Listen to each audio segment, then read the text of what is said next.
मैं हूं हमज़ा मुनीर और आप देख रहे हैं YouTube channel H series notes. आज हम जिस टॉपिक के बारे में बात करेंगे LLB part 5 limitation act. CPC के साथ हमारा एक एक्ट आता है एडिशनल में, उसके लिमिटेशन एक्ट है वो। उसके आज एक क्वेश्चन पेपर में अक्सर रिपीट होता है कंडोनेशन ऑफ डिले के बारे में कि कंडोनेशन ऑफ डिले क्या होती है, सफिशेंट कॉज क्या होता है और extension of time extension of period in certain cases. ये इस तीन तरह से सवाल आ सकते हैं। ठीक है, बेसिकली लिमिटेशन क्या होती है। लिमिटेशन अगर हम बात करें तो अब जब भी आपने किसी कोर्ट में कोई केस प्रोसीड करना है, कोई सूट इनिशिएट करना है या कोई एप्लीकेशन, कोई अपील वगैरह कुछ भी अगर लगानी है, तो उसके लिए एक प्रेस्क्राइब टाइम दिया गया है कि आपने 90 दिन के अंदर, 30 दिन के अंदर, 40 दिन के अंदर आपने आना है। ठीक है, तो अब वो जो है कि वो आपने उसमें लगानी है, उसमें आपने शूट इनिशिएट कर देना है। अगर आप नहीं करेंगे तो आप बार्ड बाय लॉ हो जाएंगे, टाइम बार्ड हो जाएगा आपका सूट और आप इनिशिएट नहीं कर सकते। पर इस कंडोनेशन ऑफ डिले में कुछ ऐसी सिचुएशंस दी गई हैं, कुछ ऐसी एक्सेप्शंस दी गई हैं इस चीज़ को कि अगर आप कंडोनेशन बेसिकली माफ़ी को कहते हैं कि डिले की आपको माफ़ी मिल जाएगी। आप डिले आपने हो भी गया अगर आपसे, तो आपका केस तब भी सुन लिया जाए। ठीक है, तो इसमें कंडोनेशन में ये होता है कि कुछ केसेस ऐसे होते हैं, कुछ एक्सेप्शंस हैं जहाँ पे आपको दे दी जाती है कुछ चीज़ें हैं। कुछ हम ग्राउंड्स देखेंगे कंडोनेशन ऑफ डिले के, कौन कौन से ग्राउंड्स हैं वो देखेंगे, कंडोनेशन ऑफ डिले होता क्या है वो देखेंगे। अगर हम जनरली इंट्रोडक्शन की बात करें तो generally according to section 3 of the limitation act, generally अगर एक जनरल रूल है वो हम देखते हैं, the court of limitation act 1908 that the court will not entertain any suit application और अपील। कोर्ट कोई ऐसा सूट, कोई एप्लीकेशन या कोई appeal which comes after the period of the limitation is expired as prescribe in the first schedule of the limitation act. अब first schedule में आप limitation act के अगर देखें तो वहाँ पे लिखा हुआ है कि अगर आपका ये वाला सूट है, सिविल सूट है, तो आपने इतने इतने दिन बाद आना है। कोई पोजेशन का है तब आपने इतने दिन बाद आना है। कोई स्पेसिफिक परफॉर्मेंस का है तो आपने इतने दिन में अपील करनी है या कुछ भी, तो वो एक टाइम लिमिटेशन लिखी हुई है। अगर उस टाइम पीरियड में आप नहीं आते, या कॉन्ट्रैक्ट का है तो आपने 3 साल में आना है, अगर आप नहीं आते तो आपको जनरली रूल यही है कि सेक्शन 3 यही कहता है कि वो सूट इंटरटेन आपका नहीं किया जाएगा। The first schedule of the search suit is time barred by law and liable to be dismiss. वो आपका जो सूट है वो टाइम बार्ड हो जाएगा लॉ की तरफ से, और वो आपको सूट को जो है डिसमिस कर दिया जाएगा। अब अगर हम अकॉर्डिंग टू सेक्शन 3, ठीक है, अब ये बेयर एक्ट की जो वर्डिंग है, बेसिकली जो ऊपर चीज़ दी गई है वही चीज़ बेयर एक्ट ने कैसे डिफाइन किया है वो यहाँ पे लिखा हुआ है। Subject to the provision of the container section 4 to 25। वो कहते हैं 4 से लेकर 25 तक कुछ सिचुएशंस दी गई हैं। उन सिचुएशंस के अलावा, ठीक है, every suit initiated appeal preferred, कोई सूट इनिशिएट हुआ, इंस्टीट्यूट हुआ, अपील प्रेफर्ड हुई। ठीक है, वो अपील को, जब अपील होती है तो उसको हम प्रेफर्ड कहते हैं, सूट होता है तो उसको हम इंस्टीट्यूट कहते हैं, एप्लीकेशन होती है तो उसको हम मेड कहते हैं। ठीक है, तो एप्लीकेशन मेड हुई after the period of the limitation, वो जो टाइम पीरियड था उस लिमिटेशन के बाद। Prescribe by there for first schedule shall be dismissed, तो वो डिसमिस होना है through the limitation has not been set up as a defence. तो पर ये है कि दूसरी साइड लिमिटेशन का एज अ डिफेंस नहीं ले सकते कि सर ये लिमिटेशन है, टाइम बार्ड हो चुका है। ठीक है, तो उसमें कंडोनेशन ऑफ डिले देना है या नहीं देनी वो कोर्ट का डिस्क्रिप्शन है। एक्सप्लेनेशन अगर हम बात करें तो suit instituted in ordinary cases, कोई आपका सूट इनिशिएट होता है ऑर्डनरी केसेस में बेयर एक्ट लैंग्वेज है। When the plaint is presented to the proper officer, किसी केस में आपको प्रॉपर ऑफिसर को आपने अपनी जो प्लेंट थी वो आपने दे दी। In the case of the pauper, ठीक है, जब पॉपर वगैरह आप अपॉइंट करवाना है या उसके कोई एप्लीकेशन, आपने कोई लीव की एप्लीकेशन थी, कोई और एप्लीकेशन थी, कोई कंपनी के अगेंस्ट थी, तो ये सारी एक तरह की उन्होंने बताया कि ऑफिशियल लिक्विडेटर अपॉइंट करने की थी। तो कोई भी मामलात हैं तो जब भी कोई भी आपने अगर देनी है तो वो अगर आप टाइम के नहीं देंगे तो आपकी वो बार्ड हो जाएगी। ठीक है, सेक्शन 3 आपको ये कहता है वो टाइम बार्ड हो जाएगी और वो एंटरटेन नहीं की जाएगी। अब एक्सेप्शन तो सेक्शन 3 की जो एक्सेप्शन है ना वो हमें सेक्शन 5 में मिलती है। सेक्शन 5 डील करता है कंडोनेशन ऑफ डिले से। ग्राउंड्स जो है ना कंडोनेशन ऑफ डिले के, वो वही हैं जो कंडोनेशन ऑफ डिले के सेक्शन 5 में एक तो चीज़ लिखी है सफिशेंट कॉज। उस सफिशेंट कॉज के अंदर ही एक चीज़ें लेके आई जाती हैं। सफिशेंट कॉज के अंदर कि क्या सफिशेंट कॉज बनता है, यानी ये कोर्ट की डिस्कशन है, वो कोर्ट ने देखना है। अब अगर हम देखें section according to section 5 the limitation act, there are some reason of or plea which can be taken and the limitation can be condone by the court in such circumstances. तो वो कहते हैं कि कुछ ऐसे केसेस आपके होते हैं, कुछ रीजंस हो सकती हैं जिसकी वजह से अगर आप कोर्ट में डिले से ही पहुंचे हैं तो कोर्ट आपको कंडोन कर सकती है, कोर्ट आपको माफ़ कर सकती है और आपके केस को सुन सकती है। अब कोर्ट जैसे ही आप ऐसा कोई टाइम बार्ड बाय वाला होगा, जैसे ही आप कोर्ट में इनिशिएट करेंगे तो सबसे पहली हेयरिंग पे आपसे ये कहा जाएगा ये कंडोनेशन ऑफ डिले पे आप कोई जजमेंट दें, आप कोई चीज़ दें, आप इस पे आर्गूमेंट्स करेंगे कंडोनेशन ऑफ डिले बनती है या नहीं बनती। ठीक है, तो अगर कोर्ट समझेगी कि बनती है तो फिर आपको कंडोनेशन ऑफ डिले देगी, तो उसके बाद फिर आपका सूट चलेगा। ठीक है,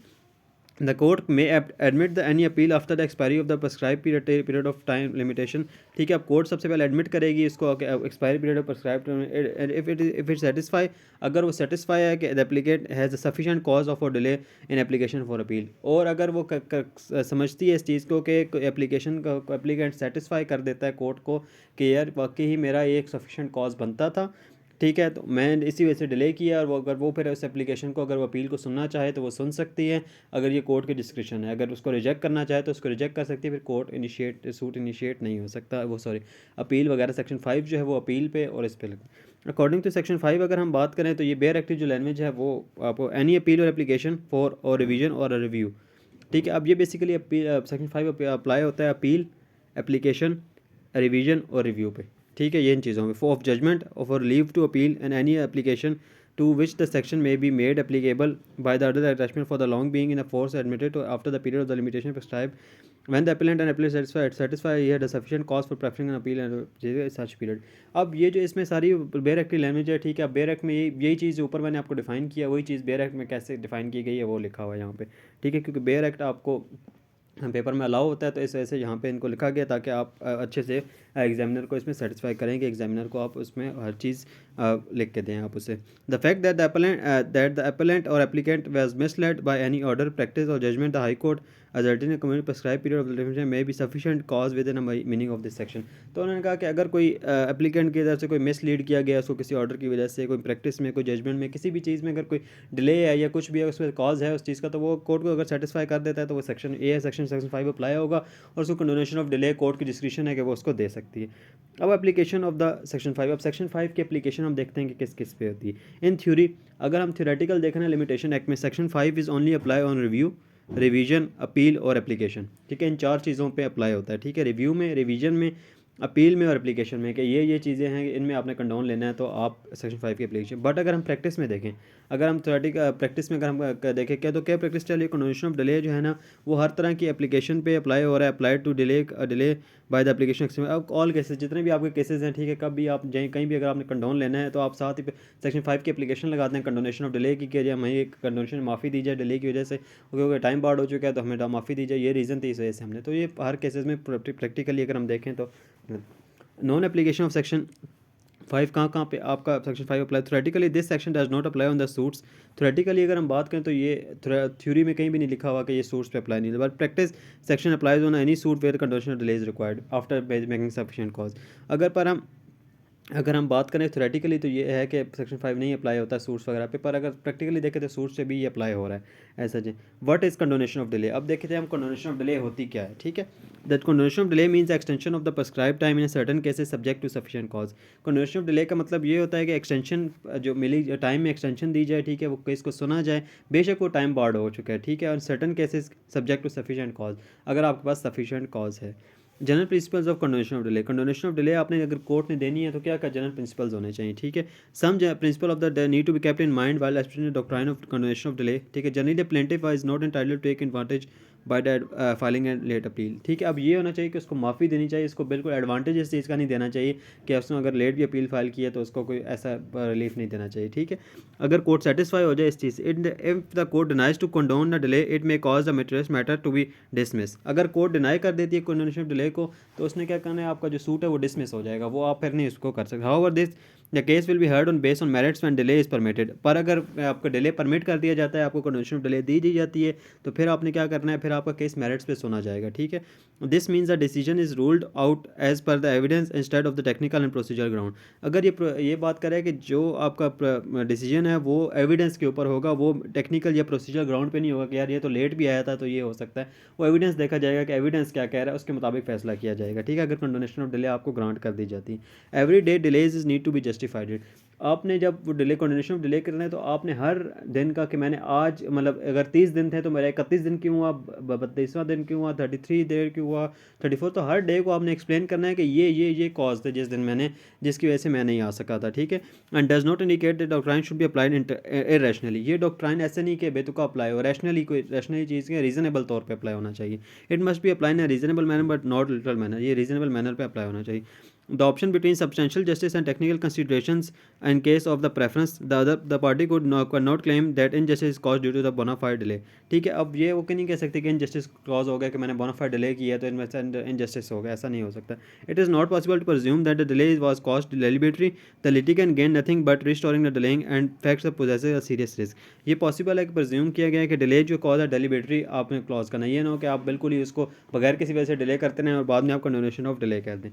सर्कमस्टांसेज एंड डिले कंडोन, अब हम देखते हैं कि कौन कौन से सर्कमस्टांसेज है जहाँ पे आपको कंडोनेशन ऑफ डिले दे दी जाती है।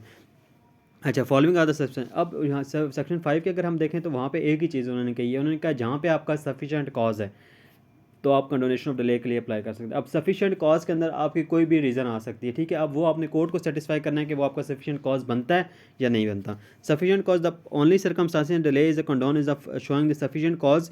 For permitting for preferring an appeal and making application for a such period. आपने कोई एप्लीकेशन अपील वगैरह अगर लगानी है, ठीक है, तो उसके लिए आपने सिर्फ सफिशिएंट कॉज अपना करना है कि यार ये मेरी कंडोनेशन ऑफ डिले मुझे इसलिए दी जाए, मेरा ये सफिशिएंट कॉज था, मैं बीमार था, मैं आउट ऑफ कंट्री था, मैं उम्रे पे गया हुआ था, मैं कहीं गया हुआ था, तो इस वजह से वो आपने अपना जो भी था कि आपने, या मुझे नॉलेज बाद में आया कुछ भी आया, तो वो आपने बताना है कोर्ट को। अपील, अगर हम बात में मीनिंग की, हम सफिशिएंट कॉज की बात है, sufficient cause means cause which is beyond the control of the party. वैसा कॉज, सफिशिएंट कॉज का मतलब ये होता है कि वो कॉज जो मेरे इख्तियार में नहीं था, जो पार्टी के इख्तियार में नहीं होता, वो कंट्रोल में नहीं था, वो बगैर उसके बेख्तियार नहीं था, वो उसमें उसको रोक नहीं सकता था, उसका वो डिले होना ही था। ठीक है, essential of sufficient cause, it must be cause which is beyond the control party. ये कंट्रोल पार्टी ये नहीं होना चाहिए कि पार्टी इसको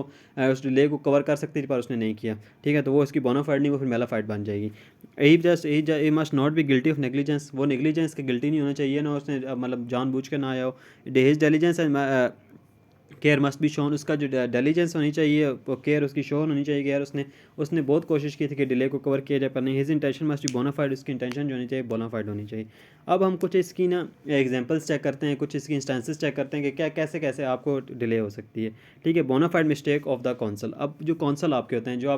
जो आपने वकील जिसको एंगेज किया, ठीक है, in if the counsel was bona fide intention, counsel जो थे वो बोनाफाइड इंटेंशन थे and with due care and intention mistakenly preferred any appeal in wrong court, this will be sufficient cause for condonation of delay. अब हुआ क्या कि आपने appeal लगानी थी हाई कोर्ट के रावलपिंडी बेंच में, ठीक है। अब आपने गलती क्या की कि आपने कंपनी बेंच में लगानी थी, आपने गलती की, आपने सिंपल बेंच में वो लगा दी, या मतलब अगर इस्लामाबाद की एप्लीकेशन, नहीं तो इस्लामाबाद ईस्ट और वेस्ट है, ठीक है, आपकी एप्लीकेशन जो थी, आपकी अपील थी वो वेस्ट में जानी थी, आपने गलती से उसको ईस्ट में लगा दिया, ठीक है, आपके बोनाफाइड थे, आपकी गलती होगी, मिस्टेकनली आपने किया, आपने कोई मेलाफाइड नहीं किया, तो आपको फिर जब दूसरी आपको वो वापस आप वहाँ से लेंगे, आप अपनी एप्लीकेशन या अपील जो भी आपकी प्लेन वापस लेकर दूसरी कोर्ट में जब जाएंगे, तो वहाँ पे आपका टाइम अगर ओवर हो गया तो आप जाके बताएंगे जी कंडोनेशन ऑफ डिले इस वजह से हुई है, मेरा सफिशिएंट कॉज था, मैं उधर गया था, गलती से मैंने उधर अप्लाई कर दिया था, मुझे नहीं उसका आइडिया था, तो मैं अब इधर आ गया हूँ, तो अब मुझे वो वाला टाइम मेरा कंडोन किया जाए और मुझे मेरा केस को सुना जाए। ठीक है, तो ये mistake of clerk of advocate, advocate के किसी क्लर्क की गलती की वजह से अगर ये ऐसे होता है। If the clerk of advocate commits an mistake in computing a period of limitation, अब जो क्लर्क होते हैं उन्होंने लिमिटेशन का टाइम पीरियड ही ना, मतलब उन्होंने कहा कि अच्छा आज है 11 नवंबर या 12 नवंबर, ठीक है, तो आपको 30 दिन का टाइम है, तो मतलब अब आपका 13 नवंबर को, 13 दिसंबर को, या वो 11 दिसंबर को आपका टाइम, वो उन्होंने टाइम कंपटीशन में ये होगा 30 से 32 33 दिन हो गए, ठीक है, वो गलती होगी उनसे, ठीक है, तो वो जो गलती उससे हुई है और वो बोनाफाइड उसने की है, गलती उससे टेक्निकल ग्राउंड पे कंडोन आपको बोनाफाइड है तो उसको दे दी जा सकती है। ठीक है, इलनेस ऑफ द पार्टी और प्लीडर, अब जो प्लीडर आपका होता है, कोई आपके प्लीडर आपका वो वकील है वो भी हो सकता है, कोई अटॉर्नी आपका वो भी हो सकता है, अगर आपने किसी को पावर ऑफ अटर्नी दी है वही बंदा आपका हो सकता है, ठीक है, जिसको भी आपने पावर ऑफ अटर्नी दी है वो, या आप खुद पार्टी भी इल है अगर, ठीक है। Illness of the sufficient cause में भी कंडोन सीरियस नेचर, अब ये वाली ऐसी नहीं होगी कि जो आपकी आम रूटीन में आपकी तबीयत खराब, बुखार हो गया, ऐसे डिले हो गया, ऐसा नहीं, आपके साथ ऐसा कोई एक्सीडेंट कॉज हो जाता है, आपके साथ ऐसा कुछ हो जाता है कि आप उठने के काबिल नहीं रहते, आप कहीं जाने के काबिल ही नहीं रहते, या कुछ इस वजह से आप, अक्सर लोग कोमा में चले जाते हैं, अक्सर लोग मतलब इस तरह की अगर कोई भी चीज़ हो जाती है तो फिर आप कह सकते हैं जी इस वजह से कंडोनेशन ऑफ डिले हुआ है। Illness to be sufficient cause में भी serious nature and so much that the utterly disable the attend duty, वो अटरली उस बंदे को डिसेबल कर दे किसी जगह से मूव के लिए। ठीक है, illness of a client and pleader is sufficient cause but illness is family of a sufficient delay is making the argument is not sufficient. अच्छा, अब इलनेस पार्टी की इलनेस तो ठीक है, या प्लीडर की इलनेस तो ठीक है, आपने मतलब जिसको भी किया, अब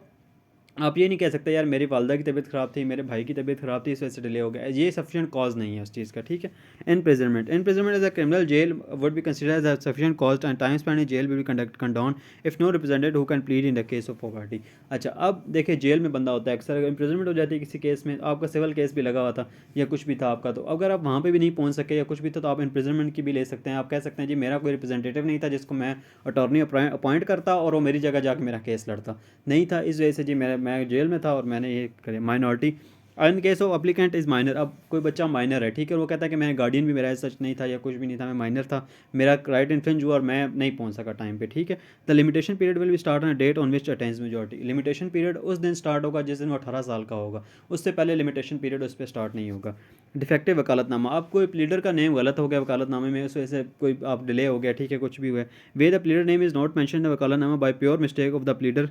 fails to endorse the acceptance, ठीक है। अब वो प्लीडर का जो नेम था ना वकालतनामे में वो नहीं लिखा हुआ था, ठीक है, जो बंदा उस केस को कर रहा था, तो अब क्या हुआ कि वो एक डिले आ गया, उसने प्योर मिस्टेक हो गई, डिले हो गया और वो इंडोर्स ही नहीं हुआ कि उसकी एक्सेप्टेंस हुई है वकालतनामे की, ठीक है। द एंड अदर डिफेक्ट वकालत there is no sufficient cause under this section, ठीक है, और कोई डिफेक्ट में या कोई और गलती हो जाती है वकालतनामे में और वकालतनामा एक्सेप्ट नहीं होता, ठीक है, तो फिर उसको भी आप कह सकते हैं कि डिले की आप सफिशिएंट कॉज, जी मेरा वकालतनामे में गलती हो गई थी, इस वजह से टाइम लग गया, तो हम लोगों ने दोबारा की। विस मेजर एक्ट्स ऑफ गॉड, ठीक है, एक्ट्स ऑफ गॉड मतलब जैसे कोई अर्थक्वेक आ गया, ठीक है, कोई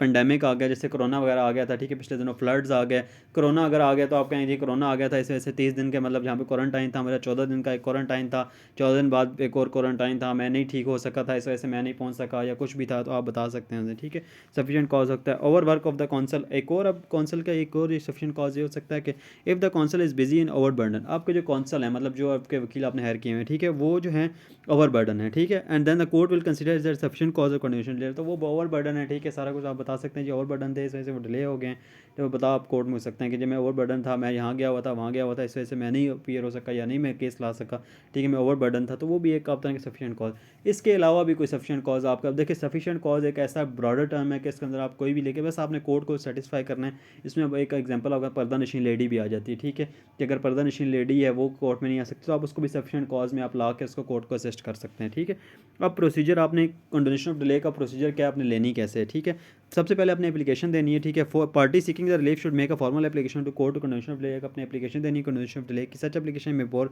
हेयरिंग से पहले पहले आपने वो देनी है। जैसे आपको अक्सर लोग जो प्रैक्टिस में ये है कि आप जो सूट होता है उसी के साथ ही आप लगा कंडोनेशन ऑफ डिले की एप्लीकेशन आप सूट इनिशिएट कर देते हैं। पहले कंडोनेशन ऑफ डिले पे एप्लीकेशन होती है कि कंडोनेशन ऑफ डिले देनी चाहिए नहीं देनी चाहिए, उसके बाद आगे जाके फिर केस प्रोसीड किया जाता है। सो मोटो एक्शन बाय द कोर्ट, ठीक है, द कोर्ट सर्कमस्टांसेस केसेस से सो मोटो इन लार्ज टाइम। अब कोर्ट अगर केस को पढ़ती है और उसके बाद देखते हैं कि यार नहीं वाकई इसमें कंडोनेशन ऑफ डिले बन जाता है, इसको टाइम बाद इतना ज़्यादा नहीं है क्योंकि वाकई उसका कुछ बनना है, तो कोर्ट उसको दे सकती है। सो मोटो भी description of court, condonation of delay is a matter of description, condonation of delay ये बेसिकली कोर्ट का मैटर ऑफ